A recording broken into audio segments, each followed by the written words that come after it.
Welcome back to सुबह सवेरे पाकिस्तान। नाज़रीन, बात करेंगे ग्रेटर इकबाल पार्क में खातून से दस्तरासी के वाक़े के बाद लाहौर के 5 बड़े पार्क्स की, जिनके कहा जा रहा है कि वीडियो बनाने पर पाबंदी की तजावीज़ सामने आ रही हैं, और पार्क्स एंड हार्टिकल्चर अथॉरिटी का कहना है कि पाबंदी के बाद पार्क्स में टिकटॉकर्स और सोशल मीडिया जो चैनल्स हैं उन पर काम करने वालों को वीडियो बनाने नहीं दी जाएगी। इंतजामिया ये भी बता रही है कि पब्लिक पार्क में वीडियो बनाने वालों से शायद कोई पैसे लिए जाएंगे, उनको पहले रजिस्टर किया जाएगा, ऐसी कोई तजावीज़ भी सामने आ रही हैं। पैसे जब वसूल कर लिए जाएंगे तो उसके बाद PHA मतलूबा वक्त के लिए सिक्योरिटी भी फराहम करेगी। अब इस तरह की तजावीज़ सामने आ रही हैं, ये बातें भी खबरों में, और इस सिलसिले में निजी सिक्योरिटी कंपनी के गार्ड्स भर्ती करने का भी शायद कोई फैसला किया जा रहा है, ये भी खबरें सामने आ रही हैं। और साथ डंडा बरदार फोर्स में उनको तब्दील कर दिया जाएगा जो पार्क्स में गश्त कर रहे होंगे। अब इस तरह की कुछ तजावीज़ सामने आ रही हैं, और ऐसी तजावीज़ क्या वाकई तौर पर PHA की जानिब से हैं या नहीं है, पहला सवाल तो ये बनता है। दूसरा, अगर वाकई ऐसी तजावीज़ PHA की जानिब से दी जा रही हैं तो क्या PHA ये समझ रही है कि ये सोल्यूशन है? हम बात करेंगे चेयरमैन PHA लाहौर यासिर गिलानी साहब हमारे साथ स्टूडियो में मौजूद। गिलानी साहब अस्सलाम वालेकुम। गिलानी साहब, पहले तो ये बता दें कि ये जो सारी खबरें सामने आ रही हैं, आप लोगों की जानिब से ऐसी कोई तजावीज़ आई हैं या अभी आप लोगों को ये तजावीज़ आ रही हैं? देखिए, असल में अभी हमने कोई ऐसी जो है तजावीज़ फ़ाइनल ना की है, ना कोई हमने कहीं सेंड की हैं। अभी उसके ऊपर काम ज़रूर हो रहा है। सोच रहे हैं कि खुदा ना खास्ता इस तरह के इवेंट रश डेज़ के ऊपर नहीं होना चाहिए। उसको किस किस तरह से कोई ऐसे मेजर्स हमारे हों कि इसको हम प्रिवेंट कर सकें, प्रिवेंटिव मेजर्स के तौर पर। लेकिन ये अभी डिस्कशन का हिस्सा है। इसमें मुख्तलिफ सोसाइटी के सेगमेंट से, हमें जनरल पब्लिक से, हमें साफ़ी दोस्तों से, सोसाइटी से, मुख्तलिफ लोगों से कुछ हमारे पास सजेशंस आ रही हैं। उसके ऊपर ज़रूर बात हो रही है कि क्या किया जाए। फॉर एग्जांपल, संडेज़ को बड़ा रश होता है, ये भी सजेशन थी कि संडे सिर्फ फैमिलीज़ के लिए कर दिया जाए। लेकिन इक्वली दूसरे लोग भी आए हैं कि वो बहुत सारे सेंसिबल सिटीज़न जो है, रिस्पॉन्सिबल सिटीज़न हैं, जो आते हैं, जो वॉक करते हैं, जो वैसे सिटीज़न हैं, सीनियर सिटीज़न हैं, उनका क्या होगा। तो ये डिफरेंट किस्म की तजावीज़ हैं। तो उस हवाले से सिर्फ ये चीज़ चल रही है। जहाँ तक बात है टिकटॉकर्स की, तो टिकटॉक तो इटसेल्फ आपको पता है कि ये बैन है, और अभी इसके ऊपर सिंध पे और गालिबन इस्लामाबाद हाई कोर्ट में केस भी चल रहा है। और जब आपको पता है ये लोग मेरे ख्याल डिफरेंट VPNs और डिफरेंट प्रॉक्सीज लगा के उसको ऑपरेट कर रहे होते हैं, तो बाई लॉज में तो ये ऑलरेडी PTA ने इसको बैन किया हुआ है। और जो दूसरी एक्टिविटीज़ हैं, हमारे ऑलरेडी एक रूल पास किया हुआ है हमने कि जो कमर्शियल एक्टिविटी होती है उसके ऊपर हम ऑलरेडी चार्ज करते हैं। और कमर्शियल एक्टिविटीज़ जो है उसमें बहुत सारे ब्राइड के शूट्स होते हैं, शादियों के जो है वो पार्क के अंदर आके शूट होते हैं, वो पिक्चर्स लोग बनाते हैं अपनी। तो ये डिफरेंट टाइप्स हैं। तो उसके ऊपर ज़रूर थोड़ा सा ब्रेनस्टॉर्मिंग कर रहे हैं कि कोई ऐसी चीज़ कर ली जाए कि जिसमें हम इसमें इस तरह के इंसिडेंट को कम से कम किया जा सके, कोशिश की जा सके कि ऐसा एक एनवायरनमेंट ना बने। सिर्फ उसके ऊपर बात हो रही है, लेकिन there is nothing solid yet. हम करने के बाद भी एक सेट अगर हम बनाते हैं तो फिर हम पंजाब गवर्नमेंट को भेजेंगे, वज़ीर आला साहब की मंजूरी के बाद ही चीज़ हम फाइनल कर सकेंगे। अच्छा, लेकिन गिलानी साहब, जिस तरह से अगर बात की जाए सिक्योरिटी की, तो PHA का क्या किरदार है इस तरह के इवेंट्स पे? खास तौर पर अगर देखा जाए तो सिक्योरिटी के हवाले से आप लोगों को क्या इकदाम? देखिए, PHA लाहौर शहर के अंदर इसकी आबादी कोई 1 करोड़ 20 लाख के करीब जो है, बल्कि 1 करोड़ 16 लाख तो मरदमशुमारी में आज से 3 साल पहले की जो है वो है। हमारे पास 850 के करीब छोटे बड़े पार्क्स हैं, 6 हमारे बड़े प्रीमियर पार्क्स हैं। इन प्रीमियर पार्क्स के ऊपर ऑलरेडी हमारी गार्ड्स होते हैं, लेकिन जाहिर है उनके पास पुलिसिंग राइट्स नहीं है। Right of policing is something else. वो उसको गार्ड, अपनी साइट्स को गार्ड करना, इस तरह की जो सिनेरियो है, या गेट के ऊपर उनका मौजूद होना, चेक करना, डिसिप्लिन में लेके आना, तो ऑलरेडी वहाँ पे चीज़ें मौजूद है। जाहिर है उनको थोड़ा सा ज़रा बेहतर करके उनके SOPs को रीडिज़ाइन करना, उनको ज़्यादा बेहतर करना, इसके ऊपर काम हो रहा है कि हम उनको विजिलेंस किस तरह से मज़ीद उनकी बढ़ा सकते हैं। उनकी जैसे 125 एकड़ का पार्क है, उनके अंदर पेट्रोलिंग की जाए, या सिर्फ उनको जो पोस्ट हैं वहाँ पे खड़ा किया जाए, या हमारी जो है वो गेट्स के ऊपर खड़ा किया जाए। इसके ऊपर ज़रूर हमारी बात हो रही है, ताकि रश आवर्स में, फेस्टिविटी के जो डेज़ होते हैं, ईद के आपके दिन होते हैं, आपका जिस तरह से जश्न आज़ादी। लेकिन गिलानी साहब, हम इसमें रिएक्टिव क्यों होते हैं, हम प्रोएक्टिव क्यों नहीं होते हैं? पहला तो सवाल आपसे ये है। दूसरा, आपने ये भी बताना है कि आपके भी 3 लोगों को मुअत्तल कर दिया गया है ग्रेटर इकबाल पार्क वाले सानहे के बाद, वाक़े के बाद। मीडिया पे वीडियोस बाद में आई, आप लोगों को पहले क्यों नहीं पता लगा? आपके लोगों ने क्यों रिपोर्ट नहीं किया? वहाँ पर आपके गार्ड्स भी नज़र आ रहे हैं, उन्होंने रिपोर्ट नहीं किया। आप लोग भी इंतज़ार कर रहे थे कि क्या मामला दब जाए? देखिए, ऐसा नहीं है। असल चीज़ तो ये है कि ये जिस तरह का एक इंसिडेंट हुआ, बिल्कुल फर्स्ट मोड इंसिडेंट पे कि ऐसा होना ही नहीं चाहिए था। लेकिन वो एक मोनूमेंटल एक प्लेस है आपकी और 14 अगस्त की उसकी एक अहमियत है, उसके ऊपर आप लोगों को बैन नहीं कर सकते, रोक नहीं सकते कि आप ना जाएं। बहुत सारे लोग अपनी अकीदत से जाते हैं क्योंकि वो एक ऐसी जगह है जहाँ के ऊपर जो है वो पाकिस्तान बनने की जो करारदाद पेश हुई है, और बहुत सारे लोग हैं जो उस मोहब्बत से, उस अकीदत से जाते हैं। बहुत सारे ऐसे लोग हैं जो इसको जस्ट एक फेस्टिविटी के तौर पर लेते हैं, बहुत सारे लोग हैं जो हल्ला गुल्ला के तौर पर भी जाते हैं। तो यू कांट आइडेंटिफाई कि आप कौन सा किधर जा रहा है और किसको रोक सकते हैं। हमारे जो गार्ड्स हैं वहाँ पे वो थे, और उसके ऊपर एक गार्ड के हवाले से तो बड़ा पॉजिटिव, आपने 3-4 जगहों पे जहाँ पे भी रिपोर्ट हुआ बड़ा पॉजिटिव था।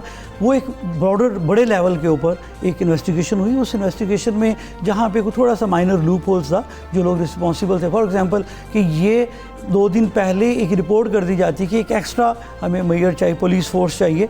इसके ऊपर हमने जो, बल्कि हमने क्या, एक ओवरऑल जो बनी कमेटी बनी, एक हाई पावर्ड कमेटी बनी जो इन SOPs को देखती है, जो उनको पता होता है कि चीज़ें किस तरह से देखनी है। उन्होंने आइडेंटिफाई करते हुए जो जिम्मेदारान थे, जिसकी जहाँ जहाँ भी जितनी भी मिस्टेक बनती थी, उन्होंने उस तरह से उनको जो है वो सेट असाइड किया, साइड पे किया।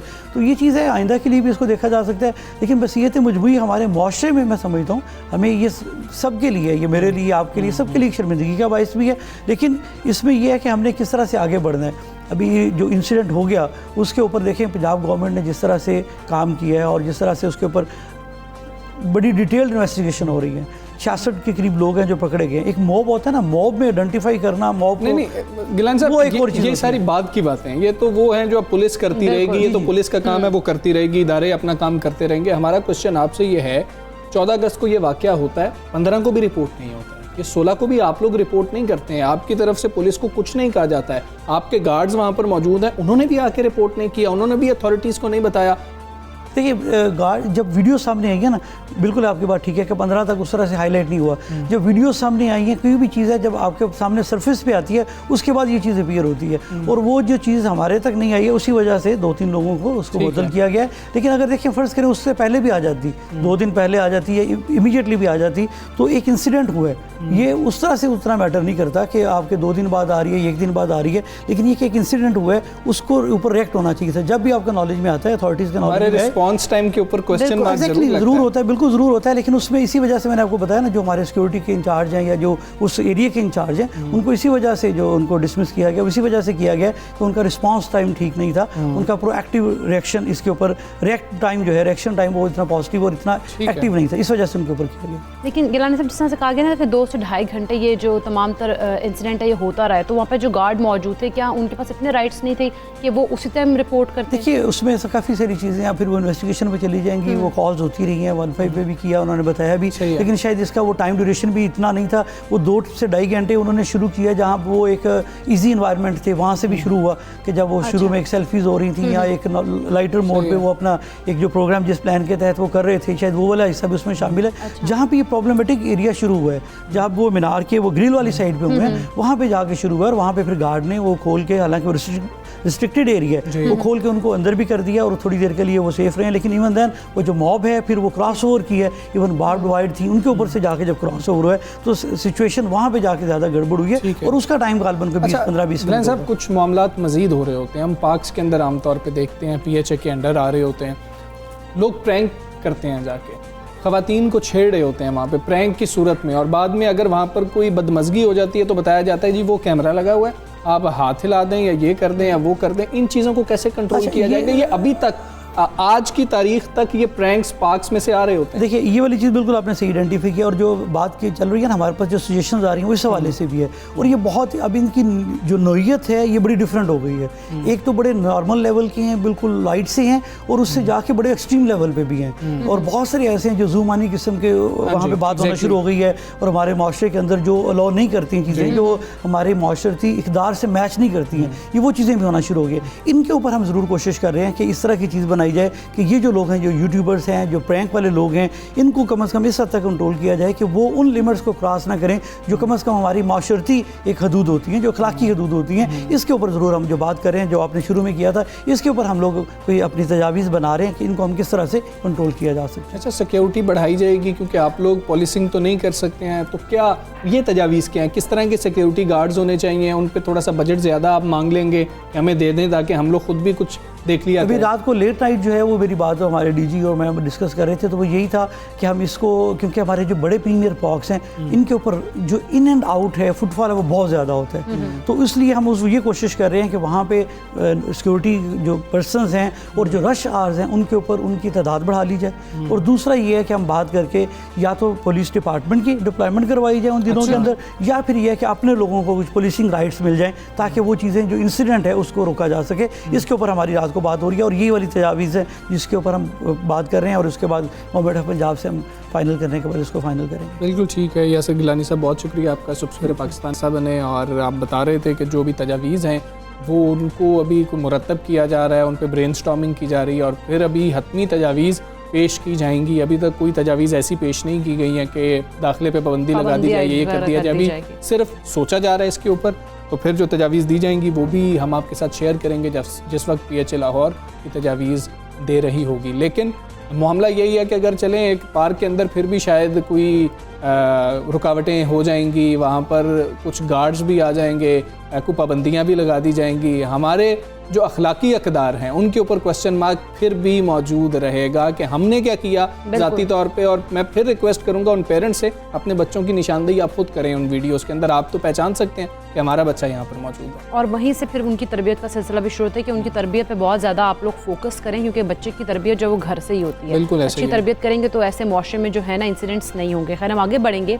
नाज़रीन, कोई गैर मुतल्लिका शख्स आपके ख़ानदान में तो शामिल नहीं है। नादरा ने जदीद निज़ाम मुतारिफ करवा दिया और नादरा ने शनाख्ती कार्ड की तस्दीक और तजदीद के नए निज़ाम का इजरा कर दिया। ये बहुत ज़्यादा ज़रूरी है कि आपको पता हो। आपको पता है कि जाली शनाख्ती कार्ड जो है उनकी जब बात हो रही होती है तो फिर हमें पता होना बहुत ज़्यादा ज़रूरी है। नए निज़ाम के तहत अब कोई भी पाकिस्तानी इस बात की तस्दीक कर सकता है कि उनके ख़ानदान में कोई अजनबी या गैर मुतल्लिका फ़र्द तो रजिस्टर्ड नहीं है और उनको पता ही नहीं है, इस बात का इल्म ही नहीं है। अच्छा, वज़ीर-ए-आज़म इमरान खान ने गुज़श्ता हफ्ते नादरा हेडक्वार्टर्स का दौरा भी किया था, जहां चेयरमैन नादरा तारिक मलिक ने उन्हें डिजिटल पाकिस्तान के मुकम्मल रोड मैप पर ब्रीफिंग भी दी थी। और नादरा के डेटा जो बेस है उसके अंदर किसी भी किस्म के गलत इंदराज से पाक बनाने के लिए आर्टिफिशियल इंटेलिजेंस जैसी जिद्दत आमेज टेक्नोलॉजी का इस्तेमाल किया जाएगा। अच्छा, और जाली शनाख्ती कार्ड का सुराग भी लगाया जाएगा और नादरा के मुताबिक शहरी अपने ख़ानदान के अफराद की तफसील SMS पर हासिल कर सकते हैं। नादरा में रजिस्टर्ड मोबाइल नंबर, यानी कि आपका जो मोबाइल नंबर जब आप शनाख्ती कार्ड बनवाने जाते हैं वो आपसे नंबर मांगते हैं, आपने अपना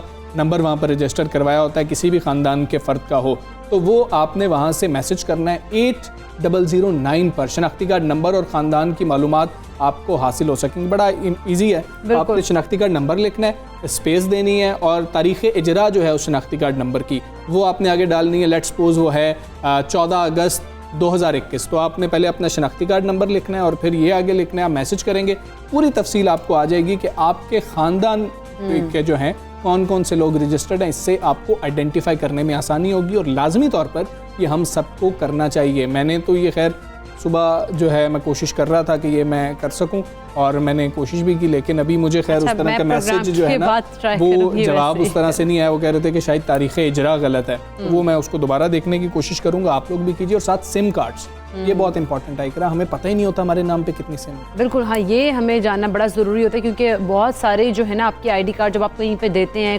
ख़ास तौर पे ID कार्ड जब भी दें उसका पर्पस लिखें कि आप किस पर्पस के लिए दे रहे हैं। ID कार्ड के ऊपर लाइन करके लाइन क्रॉस करके और उसके बाद उस पर पर्पस लिखें उसके ID कार्ड के यूज़ का, ताकि जो है वो सिर्फ उसी पर्पस के लिए यूज़ हो। ये बहुत ज़्यादा इंपॉर्टेंट होता है क्योंकि ID कार्ड की जो आपकी कॉपी आप कहीं पर भी यूज़ करते हैं, जब तक आप क्रॉस नहीं करते उसका मिस यूज़ भी हो सकता है। जैसे हम लिखते हैं for bank use only, for office use only, या फिर फॉर एडमिशन फलाना, इस तरह की चीज़ें आप ऊपर लिख दिया करें। खैर ये वो हैं जो हमें पता होनी चाहिए चीज़ें। और आप लोग ये भी पता कीजिए कि आपके नाम पर कितनी सिम्स जो हैं इस वक्त चल रही हैं और फिर जो आप इस्तेमाल नहीं कर रहे उनको आप बंद करवा सकें। ये खैर हम सारों की एक सिक्योरिटी के हवाले से बात है और हम सबको ये पता होना बहुत ज़्यादा ज़रूरी है। आप कुछ सयाहत की बात कर लेते हैं। बिल्कुल, सयाहत की बात करेंगे। पाकिस्तान माली इलाके दुनिया भर के सयाहों के लिए ख़ास कशिश और मकाम भी रखते हैं और सयाहों को आला तरीन इंफ्रास्ट्रक्चर और सहूलियात की फराहमी के लिए खैबर पख्तूनख्वा हुकूमत जो है इस वक्त दिन रात काम भी कर रही है। अब एक अहम पेशरफ्त हुई है जिसमें हम बात करें कुदरती मकामात पर कैंपिंग पोर्ट्स की तनसीब जो है वो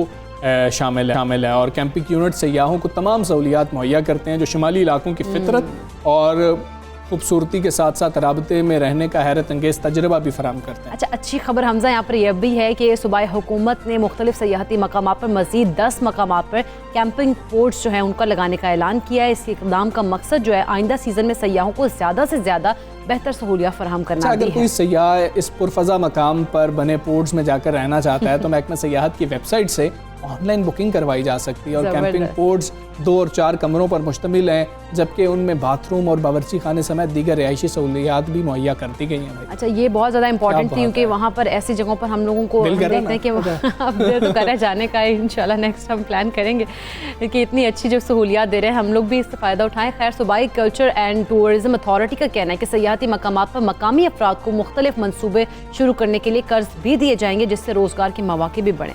काफ़ी चीज़ें जो है ना ये इसके साथ लिंक कर रही होती हैं। हम बात करेंगे टूर ऑपरेटर औरंगज़ेब आलमगीर मौजूद है। औरंगज़ेब, अस्सलाम वालेकुम, गुड मॉर्निंग। ये अब जब हम कैंपिंग पॉट्स की बात कर रहे हैं, ये ज़रा हमें थोड़ा सा बताएं कि ये क्या होते हैं और लोग कितना अट्रैक्ट होते हैं इनकी तरफ, और आपके ख्याल में अब जब मज़ीद बनाने की बात की जा रही है ये कितना खुश आइंदा है? जी, वालेकुम अस्सलाम and thank you very much for the invitation. Camping pods एक बड़ा ही पोर्टेबल सा सिस्टम होता है जिसमें 2 या 4 अफराद आसानी से अपनी रिहाइश कर सकते हैं। बेसिकली ये लकड़ी का स्ट्रक्चर होता है, इको फ्रेंडली होता है, अंदर से इसमें इंसुलेशन काफ़ी अच्छी होती है, तो ठंडे और गर्म दोनों मौसमों में ये काफ़ी फीजिबल होता है। उसके साथ सैनिटरी का इसका जो सिस्टम है वो काफ़ी अच्छा है। एक अटैच वॉशरूम होता है जिसमें तकरीबन तमाम ही सहूलियात जो आपको नॉर्मली वॉशरूम में चाहिए होती हैं वो अवेलेबल होती हैं। सो पहली चीज़ तो ये कि ये बहुत पोर्टेबल है, बहुत ही इको फ्रेंडली है, और इसमें सबसे अच्छी बात यह है कि ये it's run by solar energy, तो उसके लिए बिजली की सप्लाई की भी ज़रूरत नहीं है। तो वो मकाम जहाँ पर जो इतने दूर हैं, जहाँ पर बिजली की सहूलियात मौजूद नहीं है या उनको लाना मुश्किल है, वहाँ के लिए भी ये फिजिबल हैं। तो खैबर पख्तूनख्वा गवर्नमेंट ने ये इनिशिएटिव कुछ साल पहले लिया था और इसको स्टार्ट किया था उन्होंने ठंडियानी और गबीन जब्बा स्वात से। अब ये काफ़ी मकामात पर फैल चुका है, ये बिशिग्राम में भी लग चुके हैं, यख्तंगी पे भी, और अभी रिसेंटली इसको इन्होंने चित्राल, बम्बूरेत, कैलाश में भी इंस्टॉल किया है। तो इनकी इंस्टॉलेशन काफ़ी फैलती जा रही है। और जैसे आपने बात की कि 10 से 12 मकामात की KPK गवर्नमेंट एक्सप्लोरेशन कर रही है, हमारी नज़र में ये तादाद आराम से 25 से 30 तक बढ़ाई जा सकती है, क्योंकि पाकिस्तान की बहुत सारी वेकेंट लैंड है जहाँ पे हॉस्पिटैलिटी के ऑप्शंस मौजूद नहीं हैं, और वहाँ पर यही चैलेंजेस हैं कि बिजली नहीं है या फिर पोर्टेबिलिटी का इशू है। तो आई थिंक ये कैंपिंग पॉट्स का इनिशिएटिव अगर थोड़ा सा एक्सटेंसिव लेवल पे लिया जाए तो बहुत फ़ायदा हो सकता है। अच्छा, औरंगज़ेब, इस बारे में बताइए, क्योंकि टूरिस्ट जो जाते हैं उनका होता है कि हम यहाँ पर जाएँ, लेकिन उसके लिए उनको प्रोसीजर नहीं पता होता। इसके लिए रजिस्ट्रेशन कैसे करवा सकते हैं कि वो वहाँ जाएं और आराम से रह सकें? ये एक प्रॉब्लम है और ये चैलेंज है जो कि मैं कहूँगा कि थोड़ा सा इतना टाइम गुजर जाने के बावजूद KPK गवर्नमेंट की तरफ से थोड़ी सी कमज़ोरी नज़र आती है। अगर आप TCKP की वेबसाइट पे भी जाएं तो कोई ऑनलाइन बुकिंग सिस्टम अवेलेबल नहीं है। अभी भी बुकिंग जो है वो मैनुअल तरीके से होती है। तो जो रिजर्वेशन का और बुकिंग का स्टाफ है वो काफ़ी कोऑपरेटिव है, और वो कैंसिलेशन की पॉलिसी भी उनकी काफ़ी मुनासिब है। लेकिन कुछ चीज़ें हैं जो कि इसमें काफ़ी इंप्रूवमेंट लाई जा सकती हैं। फॉर एग्जाम्पल, अगर रिजर्वेशन के सिस्टम को एक बड़ा सिंपल सा हॉस्पिटैलिटी का सिस्टम होता है जिसमें आप उसको ऑनलाइन या डिजिटल कर सकते हैं, वो बहुत आराम से हो सकता है। इसी तरह जो स्टाफ उसको मैनेज कर रहा है वहाँ पे थोड़ी सी एजुकेशन की कमी मैंने अपने ज़ाती एक्सपीरियंस में नोट की है कि जो प्रॉपर्टी मैनेजर्स हैं, जो किचन का स्टाफ है, जो वहाँ पर बहुत ज़्यादा वेलकमिंग स्टाफ अभी अवेलेबल नहीं है, which is a bit of a challenge. Also I think इस प्रोजेक्ट को थोड़े से बेहतर प्रोजेक्ट मैनेजर्स की ज़रूरत है, क्योंकि जो आपने जैसे बात की कि इसको 10 से 12-15 मकामात पे बढ़ाया जा रहा है। इनिशियली जो इनिशिएटिव लिया गया था ठंडियानी और गबीन जब्बा, वो काफ़ी पॉपुलर डेस्टिनेशंस थी, लेकिन 3-4 डेस्टिनेशंस ऐसी हैं जहाँ पर KPK गवर्नमेंट ने इनको इंस्टॉल किया है जो बहुत ज़्यादा पॉपुलर या जानी मानी नहीं है। जैसे यख्तंगी या बिशिग्राम का नाम बहुत से टूरिस्ट ने शायद नहीं सुना होगा। तो इनकी एक्सप्लोरेशन और कहाँ लगाना है, फिर उसको स्केल कैसे करना है, फिर और सबसे इंपॉर्टेंट बात कि उसकी ऑक्यूपेंसी को कैसे बढ़ाना है, क्योंकि इवन ठंडियानी इज़ वेरी पॉपुलर, ऑल्सो गबीन जब्बा, बट जो बाकी के जो लोकेशन है वहाँ पर ऑक्यूपेंसी बहुत लो चल रही है। लोग इनकी बुकिंग्स नहीं ले रहे हैं क्योंकि लोगों को एक मकामात के बारे में पता नहीं है। आपने ऑक्यूपेंसी की बात की है, हमें ये भी बता दें, वैसे कोई बंदा प्लान कर रहा है, हम ही प्लान कर रहे हो, तो ये खर्चा कितना, ये भी थोड़ा सा आइडिया दे दें। और साथ दूसरे हम सियाती मकामात की बात कर लेते हैं। मौसम जब तब्दील होगा, आप ऐसे लोगों को कौन से इलाके बताएंगे, कौन से मकामात बताएंगे कि ये यहाँ पर आप जा सकते हैं जब सर्दियाँ आ रही होंगी? इसका जो कॉस्ट स्ट्रक्चर है वो बहुत फ्रेंडली है। आपको एक A2 साइज़ का जो 2 बेड का पॉट है वो 3000 रुपीज़ में मिल जाता है। इसी तरह जो A4 साइज़ का 4 बेड का पॉट है वो 5000 रुपीज़ में मिल जाता है। उसमें आपको कम से कम हॉस्पिटैलिटी की सर्विसेज तो मिल जाती हैं। हाँ, फूड के यूल हैव टू आपको मजीद एक्सपेंसेस करने पड़ेंगे, लेकिन आई थिंक जिस किस्म की ये फैसिलिटी है और मैं इसमें रहा हूँ खुद, तो आई थिंक इतने पैसों में ये बहुत ज़्यादा पॉकेट फ्रेंडली है। जो दूसरी बात आपने की कि कौन से मकामात आजकल फीजिबल हैं या हो सकते हैं, अगस्त का तकरीबन एंड हो रहा है और बड़े अच्छे टाइम पे ये आपने ये सेगमेंट रखा है, क्योंकि कल मैं इस्लामाबाद वापस आया हूँ 15 दिन का मोटर बाइक ट्रिप करके, और स्पेशली मैंने इस ट्रिप में पाकिस्तान के बहुत सारे तकरीबन 60 से 70% मकामात को कवर किया, जिसमें मैं चित्राल से फंडर, गिलगित, स्कर्दू, देवसाई और फिर नारायण वैली करता हुआ वापस आया हूँ। तो मैंने इतना रश और इतने ज़्यादा तादाद में लोग इन टूरिस्ट डेस्टिनेशंस पे अगस्त के महीने में कभी नहीं देखे, क्योंकि जुलाई 31 तक यूजुअली जो सीज़न है वो एंड हो जाता है। लेकिन इस साल बहुत ज़्यादा एक एक्सटेंशन इसकी नज़र आ रही है, और अभी भी बल्कि जो होटल्स मालिकान है, जो प्राइवेट सेक्टर है, वो काफ़ी होपफुल नज़र आ रहा है कि ये शायद मज़ीद एक्सटेंड होगा। लेकिन आने वाले महीनों में अब थोड़ा सा मौसम सर्दी की तरफ जा रहा है। पाकिस्तान के तमाम ही टूरिस्ट डेस्टिनेशंस तकरीबन 6 से 7 महीने तक तो कम्प्लीटली ओपन होते हैं, लेकिन कुछ लोकेशंस है जो कि इन मंथ्स में स्पेशल हो जाती हैं, जैसे सितंबर या अक्टूबर के महीने में पर्टिकुलरली अगर हुंजा में अगर आप चले जाएं, ऑटम वहाँ पे काफ़ी ज़बरदस्त होता है, बहुत खूबसूरत होता है, बल्कि इनफैक्ट एक्चुअल में हुंजा की खूबसूरती आपको अक्टूबर में नजर आती है। इसी तरह स्कर्दू के कलर्स बड़े खूबसूरत हो जाते हैं अक्टूबर में। चित्राल साइड पर थोड़ा सा मौसम अभी गर्म है, लेकिन वो ठंडा हो जाएगा थोड़ा, तो वहाँ पर भी काफ़ी ये मामला फीजिबल हो जाएगा। स्वात और कालाम काफ़ी फीजिबल होते हैं सितंबर और अक्टूबर में। सिर्फ एक नारायण वैली है जो कि थोड़ी सी ठंडी हो जाती है, या शायद आप उमराट को विजिट ना कर सकें। अदर देन दैट तमाम ही नॉर्दर्न एरियाज़ के इलाके तो पाकिस्तान में कवर किए जा सकते हैं। इसी तरह फिर अक्टूबर में जो बलूचिस्तान की तरफ जो टूरिज्म है वो बढ़ना शुरू होता है, क्योंकि मौसम जैसे ही ठीक होता है तो फिर जो वहाँ पे कुछ वाटरफॉल्स हैं, मुला चुटू का शायद आपने नाम सुना होगा, या फिर ग्वादर की तरफ और उरमाड़ा की तरफ लोगों का रुझान बढ़ना शुरू होता है। तो ऑल इन ऑल ये बड़ा एक कन्वीनियंट वेदर हो जाता है सितंबर सैर करवा दी है और सबका दिल ललचा रहा होगा कि अब बस जो है ना सामान बांधे और उधर चले जाएं। बहुत शुक्रिया आपका, सबसे मेरे पाकिस्तान साहब बने। और वाकई अब हम भी थोड़ा सा प्लान करते हैं, एक ब्रेक लेते हैं, आप भी ब्रेक में प्लान कीजिए, ब्रेक के बाद वापस आते हैं।